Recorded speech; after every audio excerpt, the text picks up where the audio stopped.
새벽기도에 나오신 성도 여러분들을 진심으로 환영합니다. 하나님의 말씀 듣기 앞서서 우리 함께 기도하겠습니다. 사랑과 은혜가 풍성하신 하나님 아버지, 오늘도 감사합니다. 하나님, 새벽을 깨우며 날마다 주님 앞에 나아가는 우리가 될 수 있도록 인도하여 주옵시고, 주님 어떤 상황에도 주님 믿고 나아가는 우리가 되게 하여 주옵소서. 때론 흔들리고 넘어질 때마다 말씀이 우리를 붙잡아 주시고 성령이 함께 하심으로 말미암아 우리가 거룩한 삶을 살 수 있도록 주님 돌보시고 붙잡아 주옵소서. 예수님의 이름으로 기도드립니다. 아멘. 오늘 우리에게 주신 말씀은 예레미야 28장 4절부터 17절의 말씀입니다. 예레미야 28장 4절에서 17절의 말씀입니다. 다 찾으신 줄 알고 함께 읽도록 하겠습니다. 내가 또 유다의 왕 여호야김의 아들 여고니야와 바벨론으로 간 유다 모든 포로를 다시 이곳으로 돌아오게 하리니 이는 내가 바벨론의 왕의 멍에를 꺾을 것임이라. 여호와의 말씀이니라 하니라. 선지자 예레미야가 여호와의 성전에 서 있는 제사장들과 모든 백성들이 보는 앞에서 선지자 하나냐에게 말하니라. 선지자 예레미야가 말하니라. 아멘. 여호와는 이같이 하옵소서. 여호와께서 내가 예언한 말대로 이루사 여호와의 성전 기구와 모든 포로를 바벨론에서 이곳으로 되돌려 오시기를 원하노라. 그러나 너는 내가 내 귀와 모든 백성의 귀에 이르는 이 말을 잘 들으라. 나와 너 이전의 선지자들이 예로부터 많은 땅들과 큰 나라에 대하여 전쟁과 재앙과 전염병을 예언하였느니라. 평화를 예언하는 선지자는 그 예언의 말이 응한 후에야 그가 진실로 여호와께서 보내신 선지자로 인정받게 되리라. 선지자 하나냐가 선지자 예레미야의 목에서 멍에를 빼앗아 꺾고 모든 백성 앞에서 하나냐가 말하여 이르되 여호와께서 이와 같이 말씀하시니라. 내가 2년 안에 모든 민족의 목에서 바벨론의 왕 느부갓네살의 멍에를 이와 같이 꺾어 버리라 하셨느니라 하매 선지자 예레미야가 자기의 길을 가니라. 선지자 하나냐가 선지자 예레미야 목에서 멍에를 꺾어 버린 후에 여호와의 말씀이 예레미야에게 임하니라. 이르시기를 너는 가서 하나냐에게 말하여 이르기를 여호와의 말씀이 내가 나무 멍에들을 꺾었으나 그 대신 쇠 멍에들을 만들었느니라. 만군의 여호와 이스라엘의 하나님께서 이와 같이 말씀하시니라. 내가 쇠 멍에로 이 모든 나라의 목에 메워 바벨론 왕 느부갓네살을 섬기게 하였으니 그들이 그를 섬기리라. 내가 들짐승도 그에게 주어 드시라 하라. 선지자 예레미야가 선지자 하나냐에게 이르되 하나냐여 들으라. 여호와께서 너를 보내지 아니하셨거늘 내가 이 백성에게 거짓을 믿게 하는도다. 그러므로 여호와께서 이와 같이 말씀하시되 내가 너를 지면에서 제하리니 내가 여호와께 패역한 말을 하였음이라. 내가 금년에 죽으리라 하셨느니라 하더니 선지자 하나냐가 그해 7째 달에 죽었더라. 아멘. 희망 고문이란 제목으로 하나님의 은혜를 함께 나누도록 하겠습니다. 사랑하는 성도 여러분, 희망 고문이란 말을 들어보신 적이 있습니까? 희망 고문은 현실적으로 불가능하거나 실현 가능성이 매우 낮은 일에 대해 희망을 품도록 만들어 결국에는 실망과 고통을 겪게 하는 상황에서 이와 같은 말이 시작되었습니다. 특히 사회에서는 승진할 가능성이 없는데 승진에 대한 가능성을 계속적으로 암시하며 일을 시키는 경우가 바로 이런 경우이며, 연인 관계에 있는 남녀가 서로 생각이 달라 결혼에 대한 이야기를 나눌 때도 희망 고문이라 볼 수 있습니다. 일상에서도 쉽게 볼 수 있고 일어날 수 있는 일입니다. 결국 희망 고문 끝에 우리가 받게 되는 결말은 해피엔딩이 아니라 새드엔딩입니다. 더 어렵고 힘들고 좌절과 낭만 가운데 있는 우리의 모습을 보게 됩니다. 예레미야서의 말씀을 살펴보면 현재를 살아가는 우리들의 모습들이 잘 반영되어 있습니다. 어려운 상황이 계속될 때에 우리는 희망적인 메시지를 찾지만 현실은 그렇지 않고 계속적으로 어려워집니다.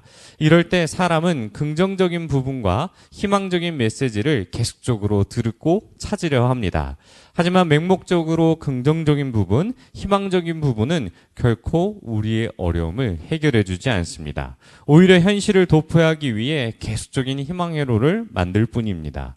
이스라엘에게 있어서 가장 중요한 것은 이런 희망 회로를 돌리는 것이 아니라 하나님의 말씀을 듣는 직면이었습니다.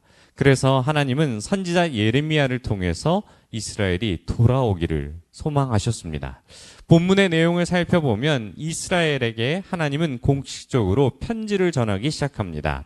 편지를 받는 대상은 이스라엘 백성이며 하나님께서 예루살렘에서 바벨론으로 사로잡혀 가게 한 모든 포로들에게 전하셨고, 그런데 아직 이스라엘은 바벨론으로 잡혀가지 않았던 상황에서 이런 상황에서 메시지를 주시는 것은 곧 바벨론에게 멸망당할 것이니 하나님의 뜻에 순종하고 순수히 멸망을 받아들이라는 메시지입니다. 이 말씀을 선포하는 곳을 살펴보면 이 성전이라 기록되어 있습니다.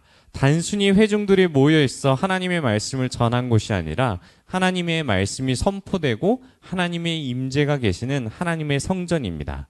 그리고 모든 백성이 보는 앞에서 선지자 하나냐에게 말합니다.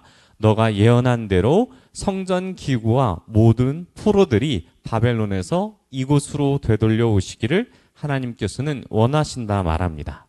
결국 하나냐의 예언이 맞았다고 말하고 있습니다.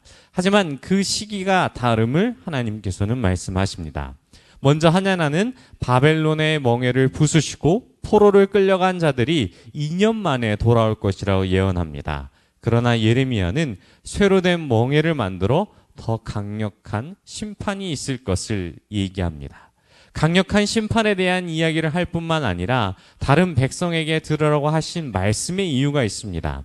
하나냐의 예언에 영향을 받은 사람들이 하나님의 뜻을 알지 못한 채 희망적인 메시지를 계속 돌렸습니다. 곧 사람들이 원하는 말을 하기 위해서 거짓 예언이 사람의 욕구에 맞춰서 나타나게 된 것이죠. 하나냐뿐만 아니라 당시에 활동하던 많은 사람들이 이와 같은 이야기를 했기에 많은 사람들의 말로써 현혹되어 이것을 기정사실로 받아들였습니다. 결국 만약에 이 사람들의 말대로 2년 뒤에 귀환하지 않았으면 어떻게 되었습니까? 절망감을 더욱 커져갈 것이며 끝나지 않을 포로 생활 가운데 많은 사람들은 좌절하고 하나님을 원망하게 될 것입니다. 그렇게 되지 않기 위해 예레미야는 하나님의 말씀을 가감없이 전하고 있으며 사람의 말이 아닌 오직 하나님의 말씀으로 이스라엘 백성을 일으키시길 원하신다는 그 하나님의 말씀을 바라보게 합니다. 그렇기에 정확한 70년이란 시간을 채워야 돌아올 수 있음을 선포했던 것이죠. 사랑하는 성도 여러분, 하나님은 재앙이 아닌 평안을 위해 70년이란 시간을 준비하셨습니다. 그 기간 동안 하나님은 유배지에서 말씀이 무엇인지를 깨닫고 순종하며 회복의 시간을 보내라는 의미에서 하나님은 70년을 준비하셨습니다. 흔히 사람들이 원하는 것을 들어주는 척하는 희망 고문과 달리 하나님은 신실하시기 때문에 반드시 이 약속은 성취될 것입니다. 일시적인 희망뿐만 아니라 영원한 회복을 우리에게도 주셨습니다. 70년이라는 시간을 채우자 이스라엘 백성들은 돌아왔으며 우리에게 영원한 회복을 주시기 위해 육신을 입고 예수 그리스도를 이 땅에 보내시켜 우리를 회복시켜 주셨습니다. 오늘 말씀을 통해 우리는 하나님의 메시지가 아닌 다른 곳에서 위안을 찾기 위해 우리를 현혹하고 있는 희망 고문을 버려야 할 것입니다. 진짜 중요한 것은 신실하신 하나님을 바라보는 것이며 그분의 뜻이 어디 있는지를 아는 것이 중요합니다. 이것들은 우리의 힘으로는 할 수 없으나 성령이 우리와 동행하심으로 말미암아 분별하게 하시는 지혜가 우리에게 허락되고 바벨론 포로기와 같은 어려운 상황께서도 하나님의 이루심을 바라보고 인내하게 됩니다. 사랑하는 성도 여러분, 하나님은 지금도 역사하시고 일하십니다. 오늘 말씀을 듣고 결단하시길 소망합니다. 내 마음에 우상이 어디 있는지를 바라보고 다시 한번 우리는 이 희망 고문에 내 스스로 옥죄이고 쇠멍이를 쓰고 있지 않나를 돌아보시길 소망합니다. 다시 한번 하나님이 계신 곳으로 돌아가시길 소망합니다. 주님은 어디서든 찾는 자를 찾으시며 만나 주십니다. 오늘 말씀을 통해 우리의 현실을 다시 한번 직면하시고 주님만이 나의 희망이심을 마음판에 새겨 믿음으로 오늘 하루를 승리하며 나아가는 저와 여러분이 되시길 축원합니다. 우리 들은 말씀 생각하며 함께 기도하겠습니다. 하나님 아버지, 희망 고문을 벗어나 하나님께만 소망을 두는 우리가 되게 해달라고, 우리 하나님 앞에서 더욱더 잘못된 희망을 의지하지 않고 주님만을 바라보며 나아가는 우리가 되게 해달라고 우리 주여 한번 부르시고 통성으로 함께 기도하겠습니다. 주여, 하나님 아버지 붙잡아 주시옵소서. 우리의 삶에서 잘못된 희망에 의지하지 않고 오직 주님만 소망을 두는 우리가 되게 하여 주옵소서. 주님의 뜻을 분별하며 신실하신 하나님의 인도하심을 따라 살아갈 수 있는 믿음 우리에게 허락하여 주시옵소서. 우리 계속해서 기도하겠습니다. 하나님 아버지, 현실을 직면하며 하나님의 말씀에 순종하는 우리가 되게 하여 주옵소서. 우리가 또한 우리 마음 가운데 그 어떤 어려움에도 굴복하지 않고 하나님을 바라보는 말씀에 직면하는 우리가 되는 믿음 허락해달라고 우리 주여 한번 부르시고 각자 가지고 온 기도 제목 가지시고 함께 기도하고 나아가겠습니다. 주여.